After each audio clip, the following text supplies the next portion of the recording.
बाब 50 नबी सल्लल्लाहु अलैहि वसल्लम, हज़रत अबू बकर और हज़रत उमर रज़ी अल्लाह अन्हु की कब्रों का बयान। 699 आयशा रज़ी अल्लाहु अन्हा से ही रिवायत है, उन्होंने फरमाया कि रसूलुल्लाह सल्लल्लाहु अलैहि वसल्लम अपनी वफ़ात के मर्ज़ में बार बार यह ख्याल ज़ाहिर फरमाते कि मैं आज कहाँ होऊंगा और कल कहाँ होऊंगा, और मेरी बारी को बहुत दूर ख्याल करते थे।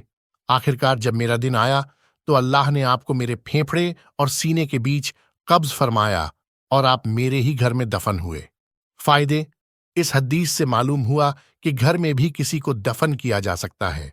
बाज लोग कहते हैं कि रसूलुल्लाह सल्लल्लाहु अलैहि वसल्लम दरमियान में हैं और दाएं बाएं हजरत अबू बकर उमर रजी अल्लाह अन्हु हैं। हालांकि ऐसा नहीं है, बल्कि रसूलुल्लाह सल्लल्लाहु अलैहि वसल्लम के पहलू में हजरत अबू बकर रजी और उसके बाद हजरत उमर रजी अल्लाह अन्हु दफन हैं।